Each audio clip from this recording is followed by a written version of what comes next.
நாட்டை வாங்குமளவு பலம் படைத்த புலம்பெயர் இலங்கையர்கள். இந்தியாவுடனான பொருளாதார ஒருங்கிணைப்பின் முக்கியத்துவத்தை எடுத்துரைத்த இலங்கை தூதுவர். ராணி பட்டம் பெற்ற மன்னர் சார்ல்ஸின் மனைவி. புலம்பெயர் இலங்கையர்களாலும் இலங்கையின் பொருளாதாரத்தில் கணிசமான அளவு செல்வாக்கை செலுத்த முடியும் என கொழும்பு பல்கலைக்கழகத்தின் பொருளியல் துறையின் சிரேஷ்ட விரிவுரையாளர் கணேசமூர்த்தி தெரிவித்துள்ளார். ஊடக நிகழ்ச்சியில் கலந்து கொண்டு கருத்து தெரிவிக்கும் போதே அவர் இந்த விடயத்தை குறிப்பிட்டுள்ளார்.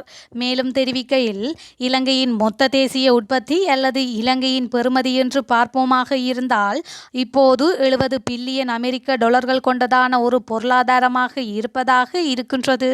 சில புலம்பெயர் இலங்கையர்களின் நிதி நிலைமை எடுத்து பார்ப்போமாக இருந்தால் 70 பில்லியன் டாலர்களை கொண்ட பலர் இருக்கின்றார்கள். இலங்கையை வாங்கக்கூடிய அளவிற்கு பலர் பணபலம் படைத்தவர்களாக இருக்கின்றார்கள். ஆனால் இதனை அடிப்படையாக வைத்துக்கொண்டு இலங்கையை வாங்கிவிடுவார்கள் என நாம் எதிர்பார்க்க முடியாது. ஆனால் கணிசமான அளவு செல்வாக்கு செலுத்தக்கூடியதாக இருக்கும் எனவும் தெரிவித்துள்ளார். வவுனியா வெடுக்குநாரிமலை ஆதிலிங்கேஸ்வரர் ஆலய பிரச்சினைக்கு புத்தாண்டின் பின் தீர்வு வழங்கப்படும் என அதிபர் ரணில் விக்ரமசிங்க அமைச்சரவையில் உறுதியளித்துள்ளதாக அமைச்சரவை பேச்சாளர் அமைச்சர் பந்துல குணவர்த்தன தெரிவித்தார்.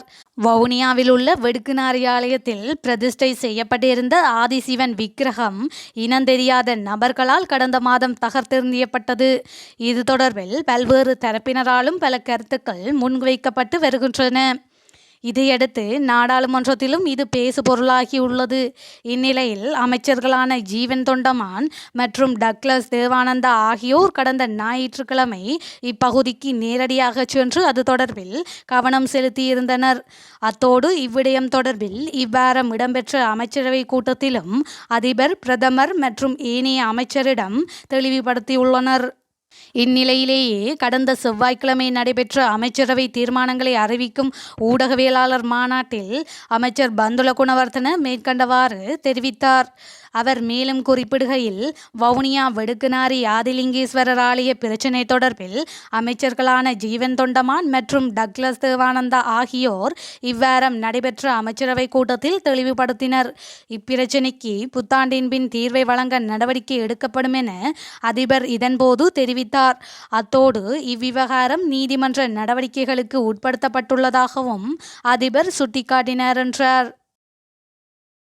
பதுளையில் பணத்திற்காக வயோதிப தம்பதி கொடூரமான முறையில் படுகொலை செய்யப்பட்டுள்ளதாக போலீசார் தெரிவித்துள்ளனர்.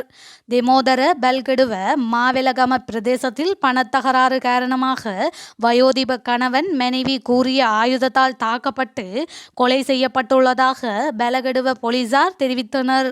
இந்த கொலையை தம்பதியின் பேரன் செய்துள்ளதாகவும் கொலையாளி அந்த பகுதியை விட்டு தப்பிச் சென்றுள்ளதாகவும் போலீசார் தெரிவிக்கின்றனர். 75 மற்றும் 68 வயதுடைய தம்பதியரே இவ்வாறு உயிரிழந்துள்ளதாக போலீசார் தெரிவித்துள்ளனர். சந்தேக நபரின் பேரன் நேற்று இரவு தம்பதியினரிடம் பணம் கேட்டு தகராறு செய்ததாகவும் பின்னர் இருவரையும் கூறிய ஆயுதத்தால் தாக்கியதாகவும் தகவல் கிடைத்துள்ளதாக போலீசார் தெரிவித்தனர். தெமோதர வைத்தியசாலையில் அனுமதிக்கப்பட்ட ஆண் பலத்த வெட்டுக்காயங்களுக்கு உள்ளாகி உயிரிழந்துள்ளதுடன் ஆபத்தான நிலையில் இருந்த பெண்ணும் பதுளை வைத்தியசாலையில் அனுமதிக்கப்பட்ட பின்னர் உயிரிழந்துள்ளார். இந்திய பிரதமருக்கான பொருளாதார ஆலோசனை குழுவின் அமர்வு ஒன்றில் இந்தியாவிற்கான இலங்கை உயர்ஸ்தானிகர் மிலிந்த மொரகொட பங்கேற்றுள்ளார். இந்த ஆலோசனை குழுவின் அமர்வு நேற்றைய தினம் டெல்லியில் இடம்பெற்றுள்ளது.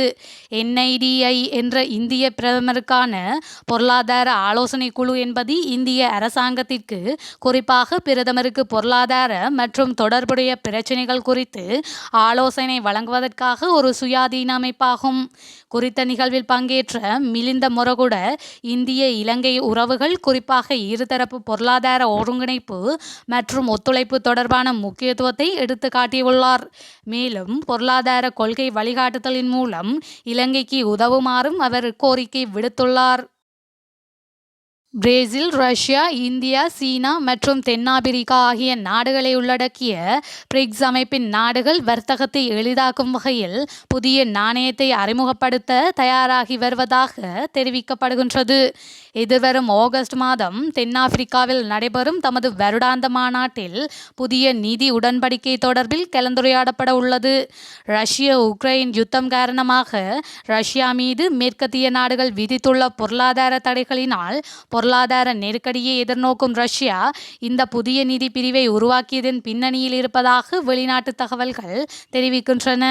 இதனிடையே ரஷ்ய உக்ரைன் மோதலால் பொருளாதார தடைக்கு உள்ளான ரஷ்யா அமெரிக்க டொலருக்கு பதிலாக சீனாவின் ஜுவான் நாணயத்தை பயன்படுத்தி வர்த்தகம் செய்து வருவதாக ப்ளூம்பெர்க் இணையதளம் செய்தி வெளியிட்டுள்ளது. கடந்த வாரம் மெக்சிகோவில் ரஷ்ய அதிபர் மற்றும் சீன அதிபருக்கும் இடையில் இடம்பெற்ற சந்திப்பின் போது சீன நாணயத்தினூடாக ரஷ்யா ஆசிய நாடுகள் மற்றும் லத்தீன் அமெரிக்கா நாடுகளுடனான கொடுக்கல் வாங்கல்கள் செய்ய தேவையான ஆதரவை வழங்குவதாக ரஷ்ய அதிபர் தெரிவித்துள்ளார். கடந்த வருடம் சீனாவிற்கும் ரஷ்யாவிற்கும் இடையிலான வர்த்தக பெறுமதி தோராயமாக 190 பில்லியன் அமெரிக்க டாலர்களாக காணப்பட்டதுடன் ரஷ்ய மற்றும் சீன நாணயங்களில் பணம் செலுத்தப்பட்டமை விசேட அம்சமாகும். ஆபாச நடிகையால் வழக்கில் சிக்கியுள்ள அமெரிக்க முன்னாள் ஜனாதிபதி டொனால்ட் ட்ரம்ப் தன் மீது 34 குற்றச்சாட்டுகள் இருந்தாலும் தான் ஒரு நிரபராதி என நியூயார்க் நீதிமன்றில் கூறியுள்ளார். ட்ரம்பிற்கு எதிரான குற்றப்பிரேரணை தொடர்பில் அவர் நேற்று நீதிமன்றில் ஆஜராகிய போதே இவ்வாறு தெரிவித்ததாக வெளிநாட்டு ஊடகங்கள் செய்தி வெளியிட்டுள்ளன. 2016ஆம் ஆண்டு ஜனாதிபதி தேர்தலுக்கு முன்னர் பண பரிமாற்றத்தில் விதிகள் மீறப்பட்டதாக தெரிவித்து ட்ரம்ப் மீது கிரிமினல் குற்றச்சாட்டுகள் பதிவு செய்யப்பட்டுள்ளன. குறிப்பாக ஆபாசமான திரைப்பட நட்சத்திரத்திற்கு பணம் கொடுத்ததாக டொனால்ட் ட்ரம்ப் மீது இந்த கிரிமினல் குற்றச்சாட்டுகள் முன்வைக்கப்பட்டன.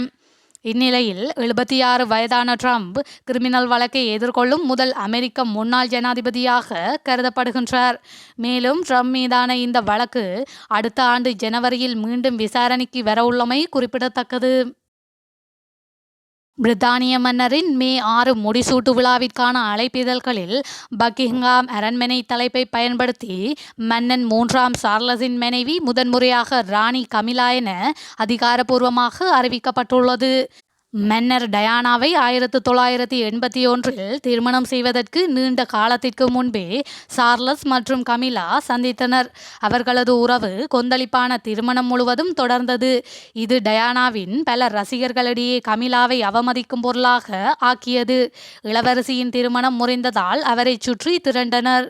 ஆனால் கமிலா 2005ஆம் ஆண்டு ஒரு சிவில் விழாவில் சார்லஸை மணந்ததிலிருந்து தனது அரவணைப்பு மற்றும் கீழ்த்தரமான நகைச்சுவையால் பிரிட்டிஷ் பொதுமக்களின் பெரும்பகுதியை வென்றுள்ளார். இதன்படி கமிலா தனது கணவருடன் மே 6 அன்று வெஸ்ட்மின்ஸ்டர் அபேயில் முடிசூட்டப்படுவார். செவ்வாயன்று முடிசூட்டு விழா பற்றிய மேலும் சில விவரங்களை அரண்மனை வெளியிட்டது. 9 வயது இளவரசர் ஜார்ஜ் அரியணை வரிசையில் 2வது இடத்தில் இருக்கும் மன்னரின் மூத்த பேரன். மன்னருக்கு மரியாதை செலுத்தும் 4 பக்கங்களில் ஒன்றாக இருப்பார் என்று அறிவித்தது. இதன்போது முடிசூட்டு விழா அழைப்பிதழ்களில் பழங்கால மையக்கருத்தை பாதுகாப்பு மற்றும் சுற்றுச்சூழல் பாதுகாப்பை ஆதரிக்கும் மன்னரின் பதிவுக்கு ஒப்புதல் அளிக்கப்பட்டுள்ளமை குறிப்பிடத்தக்கது.